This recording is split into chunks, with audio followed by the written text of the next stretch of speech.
سیدنا نوح علیہ السلام آدم علیہ السلام کے کم و بیش 1000 سال بعد سرزمین عراق جہاں آج کل کوفہ آباد ہے میں پیدا ہوئے۔ ان کی قوم بتوں اور شیطانوں کی پوجا کرتی تھی۔ اللہ تعالیٰ نے بندوں پر رحمت فرماتے ہوئے ان کی قوم میں سے ایک شخص نوح بن لامک کو رسول بنا کر بھیجا۔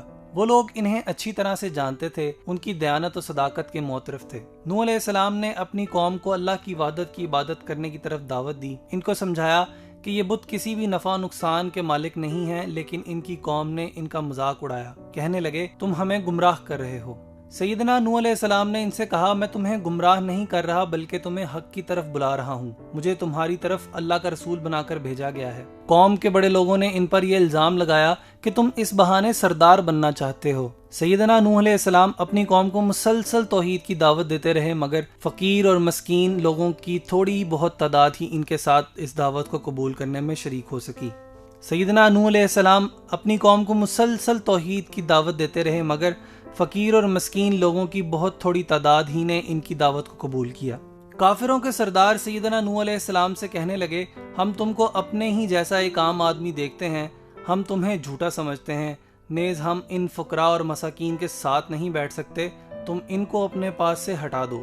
سیدنا نوح علیہ السلام نے فرمایا اگر میں ان لوگوں کو اپنے آپ سے دور کر دوں گا تو اللہ مجھ سے ناراض ہو جائے گا، کیونکہ انہی لوگوں کو اللہ تعالیٰ نے ہدایت سے سرفراز کیا ہے۔ سیدنا نوح علیہ السلام اپنی قوم کو 950 سال تک مسلسل صبح و شام اکیلے رب کی عبادت کرنے کی دعوت دیتے رہے اور ان سے کہا میں تم سے اس کا کوئی بھی معاوضہ طلب نہیں کرتا، مگر ان کی قوم کی اکثریت نے ان کی دعوت کو قبول نہ کیا۔ اللہ تعالیٰ نے سیدنا نوح علیہ السلام کو وحی کی آپ کی قوم میں سے مزید لوگ ایمان نہیں لائیں گے۔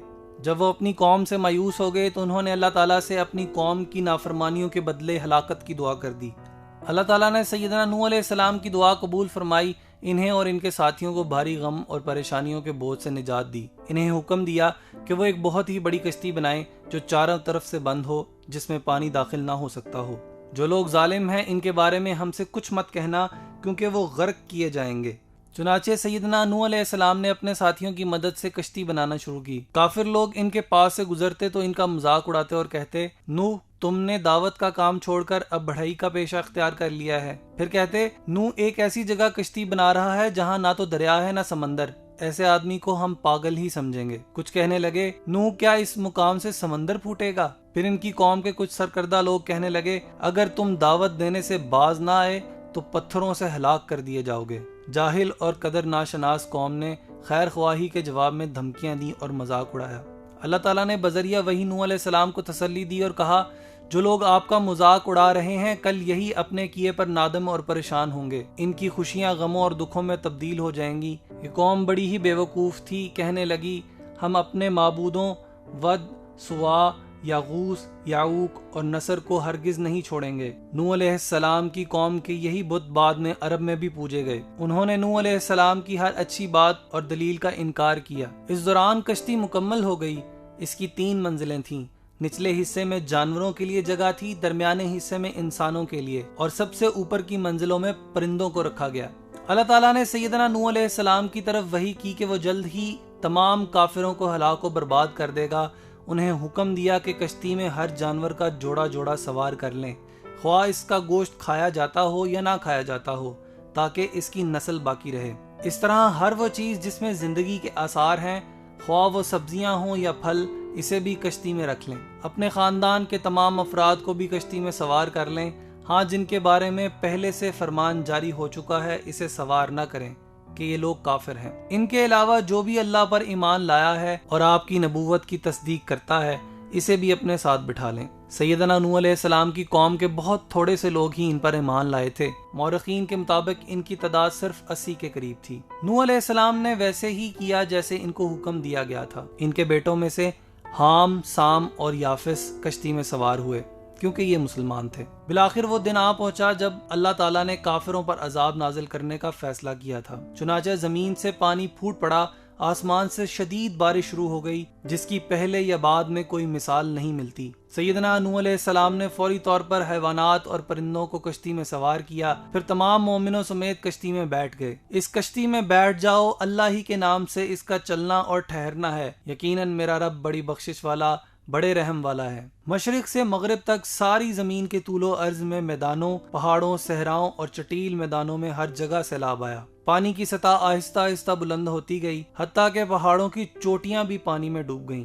ادھر کشتی سیدنا نوح علیہ السلام اور ان کے ہمراہیوں کو لے کر پانی میں تیرنے لگی۔ جیسے جیسے پانی کی سطح بلند ہوتی گئی، کافروں کے دل و دماغ پر خوف طاری ہونے لگا، آنکھوں کے سامنے مایوسی اور اندھیرا چھانے لگا۔ انہوں نے ادھر ادھر بھاگنا شروع کر دیا، اونچی جگہوں پر چڑھ گئے، مگر پانی ہر جگہ پہنچ رہا تھا۔ ان کافروں میں سیدنا نوح علیہ السلام کا بیٹا یام بھی موجود تھا۔ نوح علیہ السلام نے اسے دیکھا کہ وہ پانی میں ڈوبنے کے قریب ہے تو انہوں نے اسے آواز دی، بیٹے اب بھی وقت ہے، تم کفر سے توبہ کر لو اور کشتی میں سوار ہو جاؤ۔ بیٹے نے جواب دیا، میں اس سامنے والے اونچے پہاڑ پر چڑھ جاؤں گا اور موت سے بچ جاؤں گا۔ سیدنا نوح علیہ السلام نے کہا، آج اللہ کے عذاب سے بچانے والا کوئی نہیں مگر اللہ جس پر رحم کرے۔ پانی کی بڑی بڑی لہروں نے یام کو کشتی سے دور دھکیل دیا۔ وہ پانی میں غوطے کھاتا ہوا دیگر کافروں کی طرح پانی میں ڈوب کر مر گیا اور برے انجام سے دوچار ہوا۔ کشتی مسلسل کئی روز تک پانی میں تیرتی رہی، اس کے تمام سوار طوفان سے مکمل محفوظ رہے۔ پانی کی موجوں نے تمام کافروں کو اپنی لپیٹ میں لے لیا کہ تمام غرق ہو گئے۔ روئے زمین پر سب زی روح اشیاء ہلاک و برباد ہو گئیں، صرف وہی بچے جو کشتی میں تھے۔ ڈوب کر مرنے والوں میں نوح علیہ السلام کے بیٹے کے علاوہ ان کی بیوی بھی شامل تھی، کیونکہ یہ دونوں اللہ پر ایمان نہیں لائے تھے۔ ان کا بیٹا بری صحبت کا شکار تھا اور کافروں کے ساتھ رہنے سہنے کی وجہ سے ایمان قبول نہ کر سکا۔ یہ بری صحبت اس کے لیے وبال ثابت ہوئی۔ اس کا انجام ذلت اور رسوائی کی صورت میں نکلا۔ نبی کا بیٹا ہونے کے باوجود اللہ کے عذاب سے نہ بچ سکا۔ جب روئے زمین کے تمام کافر پانی میں ڈوب کے مر گئے تو اللہ تعالیٰ نے آسمان سے بارش کو روک دیا۔ اللہ نے زمین کو حکم دیا کہ پانی کو نگل لے۔ نوح علیہ السلام نے اپنے بیٹے کے حق میں دعا کی، اللہ تو نے میرے اہل و عیال کو بچانے کا وعدہ فرمایا تھا، پھر میرا بیٹا کیوں غرق ہو گیا؟ اللہ تعالیٰ نے فرمایا، وہ تیرے گھرانے کے افراد میں شامل نہیں تھا کیونکہ اس کے اعمال اچھے اور نیک نہ تھے، وہ ان لوگوں میں شامل نہیں تھا جن کی نجات کا وعدہ کیا گیا تھا۔ بالآخر کشتی ایک بڑے پہاڑ جودی پر آ کر رک گئی۔ نوح علیہ السلام نے کبوتر کو بھیجا کہ جا دیکھ کر آ پانی خشک ہو گیا ہے یا نہیں۔ کبوتر گیا اور واپسی پر زیتون کی ٹہنی ہمراہ لایا۔ اس کا مطلب تھا کہ پانی خشک ہو گیا ہے۔ چنانچہ سیدنا نوح علیہ السلام تمام مومنوں کے ساتھ کشتی سے صحیح سلامت نیچے اتر گئے۔ زمین پر چلنا پھرنا اور رہنا ممکن ہو گیا تھا۔ اللہ تعالیٰ نے فرمایا، آپ پر بھی برکت نازل ہوگی اور ان اقوام پر بھی جو آئندہ زمانے میں آپ کی نسل سے پیدا ہوں گی۔ جب زمین خشک ہو گئی تو طوفان سے نجات پانے والوں نے زمین میں کھیتی باڑی کا کام شروع کیا۔ اللہ تعالیٰ نے حسب وعدہ ان میں برکت فرمائی، وہ فصلیں اگاتے، باغات لگاتے اور ان کا پھل کھاتے۔ زمین پر گھنے جنگل اگ گئے، آہستہ آہستہ چرندوں پرندوں میں اضافہ ہوتا گیا۔ نوح علیہ السلام کے تینوں بیٹوں کی اولاد در اولاد ہوتی چلی گئی۔ انہوں نے دنیا میں مختلف مقامات پر بستیاں قائم کی۔ جتنے بھی نبی اور رسول اس دنیا میں تشریف لائے، سب کے سب نوح علیہ السلام اور ان کے بیٹوں کی اولاد میں سے ہیں۔ نوح علیہ السلام نے وفات سے پہلے اپنے تینوں بیٹوں حام، سام اور یافس کو بلایا، ان کو وصیت کی کہ وہ اللہ تعالیٰ کی عبادت کرتے رہیں اور اس کے علاوہ کسی اور کو شریک نہ ٹھہرائیں، کیونکہ شرک سب سے بڑا گناہ ہے۔ اس کے علاوہ انہیں یہ بھی نصیحت کی کہ وہ کسی صورت میں تکبر اور فخر نہ کریں، اس لیے بھی کہ یہ بہت بڑا گناہ ہے۔ ربی انی اعوذ بک ان اسألک ما لیس لی بہ علم وإلا تغفر لی وترحمنی اکن من الخاسرین۔ نوح نے کہا، اے میرے رب، بے شک میں تیری پناہ میں آتا ہوں اس سے کہ میں تجھ سے اس چیز کا سوال کروں جس کا مجھے کوئی علم نہیں، اور اگر تو نے مجھے نہ بخشا اور مجھ پر رحم نہ کیا تو میں خسارہ پانے والوں میں سے ہو جاؤں گا۔ سیدنا نوح علیہ السلام آدم علیہ السلام کے کم و بیش 1000 سال بعد سرزمین عراق، جہاں آج کل کوفہ آباد ہے، میں پیدا ہوئے۔ ان کی قوم بتوں اور شیطانوں کی پوجا کرتی تھی۔ اللہ تعالیٰ نے بندوں پر رحمت فرماتے ہوئے ان کی قوم میں سے ایک شخص نوح بن لامک کو رسول بنا کر بھیجا۔ وہ لوگ انہیں اچھی طرح سے جانتے تھے، ان کی دیانت و صداقت کے معترف تھے۔ نوح علیہ السلام نے اپنی قوم کو اللہ کی وحدت کی عبادت کرنے کی طرف دعوت دی۔ ان کو سمجھایا کہ یہ بت کسی بھی نفع نقصان کے مالک نہیں ہیں، لیکن ان کی قوم نے ان کا مذاق اڑایا۔ کہنے لگے، تم ہمیں گمراہ کر رہے ہو۔ سیدنا نوح علیہ السلام نے ان سے کہا، میں تمہیں گمراہ نہیں کر رہا بلکہ تمہیں حق کی طرف بلا رہا ہوں۔ مجھے تمہاری طرف اللہ کا رسول بنا کر بھیجا گیا ہے۔ قوم کے بڑے لوگوں نے ان پر یہ الزام لگایا کہ تم اس بہانے سردار بننا چاہتے ہو۔ سیدنا نوح علیہ السلام اپنی قوم کو مسلسل توحید کی دعوت دیتے رہے، مگر فقیر اور مسکین لوگوں کی تھوڑی بہت تعداد ہی ان کے ساتھ اس دعوت کو قبول کرنے میں شریک ہو سکی۔ سیدنا نوح علیہ السلام اپنی قوم کو مسلسل توحید کی دعوت دیتے رہے، مگر فقیر اور مسکین لوگوں کی بہت تھوڑی تعداد ہی نے ان کی دعوت کو قبول کیا۔ کافروں کے سردار سیدنا نوح علیہ السلام سے کہنے لگے، ہم تم کو اپنے ہی جیسا ایک عام آدمی دیکھتے ہیں، ہم تمہیں جھوٹا سمجھتے ہیں، نیز ہم ان فقراء اور مساکین کے ساتھ نہیں بیٹھ سکتے، تم ان کو اپنے پاس سے ہٹا دو۔ سیدنا نوح علیہ السلام نے فرمایا، اگر میں ان لوگوں کو اپنے آپ سے دور کر دوں گا تو اللہ مجھ سے ناراض ہو جائے گا، کیونکہ انہی لوگوں کو اللہ تعالیٰ نے ہدایت سے سرفراز کیا ہے۔ سیدنا نوح علیہ السلام اپنی قوم کو 950 سال تک مسلسل صبح و شام اکیلے رب کی عبادت کرنے کی دعوت دیتے رہے اور ان سے کہا، میں تم سے اس کا کوئی بھی معاوضہ طلب نہیں کرتا، مگر ان کی قوم کی اکثریت نے ان کی دعوت کو قبول نہ کیا۔ اللہ تعالیٰ نے سیدنا نوح علیہ السلام کو وحی کی، آپ کی قوم میں سے مزید لوگ ایمان نہیں لائیں گے۔ جب وہ اپنی قوم سے مایوس ہو گئے تو انہوں نے اللہ تعالیٰ سے اپنی قوم کی نافرمانیوں کے بدلے ہلاکت کی دعا کر دی۔ اللہ تعالیٰ نے سیدنا نوح علیہ السلام کی دعا قبول فرمائی، انہیں اور ان کے ساتھیوں کو بھاری غم اور پریشانیوں کے بوجھ سے نجات دی۔ انہیں حکم دیا کہ وہ ایک بہت ہی بڑی کشتی بنائیں جو چاروں طرف سے بند ہو، جس میں پانی داخل نہ ہو سکتا ہو۔ جو لوگ ظالم ہیں ان کے بارے میں ہم سے کچھ مت کہنا، کیونکہ وہ غرق کیے جائیں گے۔ چنانچہ سیدنا نوح علیہ السلام نے اپنے ساتھیوں کی مدد سے کشتی بنانا شروع کی۔ کافر لوگ ان کے پاس سے گزرتے تو ان کا مذاق اڑاتے اور کہتے، نوح تم نے دعوت کا کام چھوڑ کر اب بڑھائی کا پیشہ اختیار کر لیا ہے۔ پھر کہتے، نوح ایک ایسی جگہ کشتی بنا رہا ہے جہاں نہ تو دریا ہے نہ سمندر، ایسے آدمی کو ہم پاگل ہی سمجھیں گے۔ کچھ کہنے لگے، نوح کیا اس مقام سے سمندر پھوٹے گا؟ پھر ان کی قوم کے کچھ سرکردہ لوگ کہنے لگے، اگر تم دعوت دینے سے باز نہ آئے تو پتھروں سے ہلاک کر دیے جاؤ گے۔ جاہل اور قدر ناشناس قوم نے خیر خواہی کے جواب میں دھمکیاں دیں اور مذاق اڑایا۔ اللہ تعالیٰ نے بذریعہ وحی نوح علیہ السلام کو تسلی دی اور کہا، جو لوگ آپ کا مذاق اڑا رہے ہیں کل یہی اپنے کیے پر نادم اور پریشان ہوں گے، ان کی خوشیاں غموں اور دکھوں میں تبدیل ہو جائیں گی۔ یہ قوم بڑی ہی بے وقوف تھی، کہنے لگی، ہم اپنے معبودوں ود، سوا، یاغوث، یعوق اور نصر کو ہرگز نہیں چھوڑیں گے۔ نوح علیہ السلام کی قوم کے یہی بت بعد میں عرب میں بھی پوجے گئے۔ انہوں نے نوح علیہ السلام کی ہر اچھی بات اور دلیل کا انکار کیا۔ اس دوران کشتی مکمل ہو گئی۔ اس کی 3 منزلیں تھیں۔ نچلے حصے میں جانوروں کے لیے جگہ تھی، درمیانے حصے میں انسانوں کے لیے، اور سب سے اوپر کی منزلوں میں پرندوں کو رکھا گیا۔ اللہ تعالیٰ نے سیدنا نوح علیہ السلام کی طرف وحی کی کہ وہ جلد ہی تمام کافروں کو ہلاک و برباد کر دے گا۔ انہیں حکم دیا کہ کشتی میں ہر جانور کا جوڑا جوڑا سوار کر لیں، خواہ اس کا گوشت کھایا جاتا ہو یا نہ کھایا جاتا ہو، تاکہ اس کی نسل باقی رہے۔ اس طرح ہر وہ چیز جس میں زندگی کے آثار ہیں، خواہ وہ سبزیاں ہوں یا پھل، اسے بھی کشتی میں رکھ لیں۔ اپنے خاندان کے تمام افراد کو بھی کشتی میں سوار کر لیں، ہاں جن کے بارے میں پہلے سے فرمان جاری ہو چکا ہے اسے سوار نہ کریں کہ یہ لوگ کافر ہیں۔ ان کے علاوہ جو بھی اللہ پر ایمان لایا ہے اور آپ کی نبوت کی تصدیق کرتا ہے، اسے بھی اپنے ساتھ بٹھا لیں۔ سیدنا نوح علیہ السلام کی قوم کے بہت تھوڑے سے لوگ ہی ان پر ایمان لائے تھے۔ مورخین کے مطابق ان کی تعداد صرف 80 کے قریب تھی۔ نوح علیہ السلام نے ویسے ہی کیا جیسے ان کو حکم دیا گیا تھا۔ ان کے بیٹوں میں سے حام، سام اور یافس کشتی میں سوار ہوئے، کیونکہ یہ مسلمان تھے۔ بالآخر وہ دن آ پہنچا جب اللہ تعالیٰ نے کافروں پر عذاب نازل کرنے کا فیصلہ کیا تھا۔ چنانچہ زمین سے پانی پھوٹ پڑا، آسمان سے شدید بارش شروع ہو گئی، جس کی پہلے یا بعد میں کوئی مثال نہیں ملتی۔ سیدنا نوح علیہ السلام نے فوری طور پر حیوانات اور پرندوں کو کشتی میں سوار کیا، پھر تمام مومنوں سمیت کشتی میں بیٹھ گئے۔ اس کشتی میں بیٹھ جاؤ، اللہ ہی کے نام سے اس کا چلنا اور ٹھہرنا ہے، یقیناً میرا رب بڑی بخشش والا،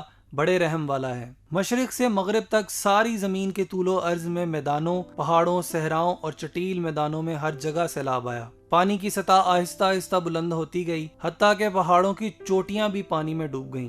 ادھر کشتی سیدنا نوح علیہ السلام اور ان کے ہمراہیوں کو لے کر پانی میں تیرنے لگی۔ جیسے جیسے پانی کی سطح بلند ہوتی گئی، کافروں کے دل و دماغ پر خوف طاری ہونے لگا، آنکھوں کے سامنے مایوسی اور اندھیرا چھانے لگا۔ انہوں نے ادھر ادھر بھاگنا شروع کر دیا، اونچی جگہوں پر چڑھ گئے، مگر پانی ہر جگہ پہنچ رہا تھا۔ ان کافروں میں سیدنا نوح علیہ السلام کا بیٹا یام بھی موجود تھا۔ نوح علیہ السلام نے اسے دیکھا کہ وہ پانی میں ڈوبنے کے قریب ہے تو انہوں نے اسے آواز دی، بیٹے اب بھی وقت ہے، تم کفر سے توبہ کر لو اور کشتی میں سوار ہو جاؤ۔ بیٹے نے جواب دیا، میں اس سامنے والے اونچے پہاڑ پر چڑھ جاؤں گا اور موت سے بچ جاؤں گا۔ سیدنا نوح علیہ السلام نے کہا، آج اللہ کے عذاب سے بچانے والا کوئی نہیں مگر اللہ جس پر رحم کرے۔ پانی کی بڑی بڑی لہروں نے یام کو کشتی سے دور دھکیل دیا۔ وہ پانی میں غوطے کھاتا ہوا دیگر کافروں کی طرح پانی میں ڈوب کر مر گیا اور برے انجام سے دوچار ہوا۔ کشتی مسلسل کئی روز تک پانی میں تیرتی رہی۔ اس کے تمام سوار طوفان سے مکمل محفوظ رہے۔ پانی کی موجوں نے تمام کافروں کو اپنی لپیٹ میں لے لیا کہ تمام غرق ہو گئے۔ روئے زمین پر سب زی روح اشیاء ہلاک کو برباد ہو گئیں، صرف وہی بچے جو کشتی میں تھے۔ ڈوب کر مرنے والوں میں نوح علیہ السلام کے بیٹے کے علاوہ ان کی بیوی بھی شامل تھی، کیونکہ یہ دونوں اللہ پر ایمان نہیں لائے تھے۔ ان کا بیٹا بری صحبت کا شکار تھا اور کافروں کے ساتھ رہنے سہنے کی وجہ سے ایمان قبول نہ کر سکا۔ یہ بری صحبت اس کے لیے وبال ثابت ہوئی۔ اس کا انجام ذلت اور رسوائی کی صورت میں نکلا۔ نبی کا بیٹا ہونے کے باوجود اللہ کے عذاب سے نہ بچ سکا۔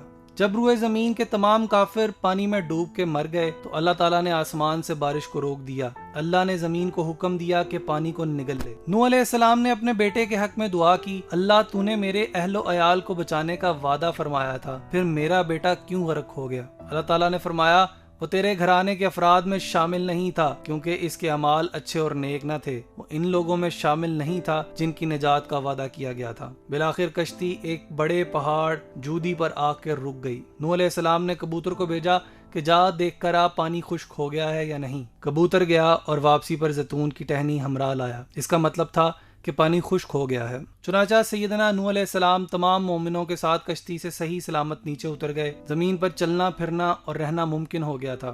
اللہ تعالیٰ نے فرمایا، آپ پر بھی برکت نازل ہوگی اور ان اقوام پر بھی جو آئندہ زمانے میں آپ کی نسل سے پیدا ہوں گی۔ جب زمین خشک ہو گئی تو طوفان سے نجات پانے والوں نے زمین میں کھیتی باڑی کا کام شروع کیا۔ اللہ تعالیٰ نے حسب وعدہ ان میں برکت فرمائی۔ وہ فصلیں اگاتے، باغات لگاتے اور ان کا پھل کھاتے۔ زمین پر گھنے جنگل اگ گئے۔ آہستہ آہستہ چرندوں پرندوں میں اضافہ ہوتا گیا۔ نوح علیہ السلام کے تینوں بیٹوں کی اولاد در اولاد ہوتی چلی گئی۔ انہوں نے دنیا میں مختلف مقامات پر بستیاں قائم کی۔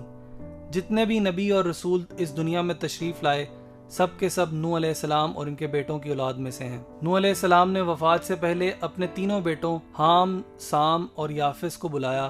ان کو وصیت کی کہ وہ اللہ تعالیٰ کی عبادت کرتے رہیں اور اس کے علاوہ کسی اور کو شریک نہ ٹھہرائیں، کیونکہ شرک سب سے بڑا گناہ ہے۔ اس کے علاوہ انہیں یہ بھی نصیحت کی کہ وہ کسی صورت میں تکبر اور فخر نہ کریں، اس لیے بھی کہ یہ بہت بڑا گناہ ہے۔ ربی انی اعوذ بک ان اسألک ما لیس لی بہ علم والا تغفر لی وترحمنی اکن من الخاسرین۔ نوح نے کہا، اے میرے رب، بے شک میں تیری پناہ میں آتا ہوں اس سے کہ میں تجھ سے اس چیز کا سوال کروں جس کا مجھے کوئی علم نہیں، اور اگر تو نے مجھے نہ بخشا اور مجھ پر رحم نہ کیا تو میں خسارہ پانے والوں میں سے ہو جاؤں گا۔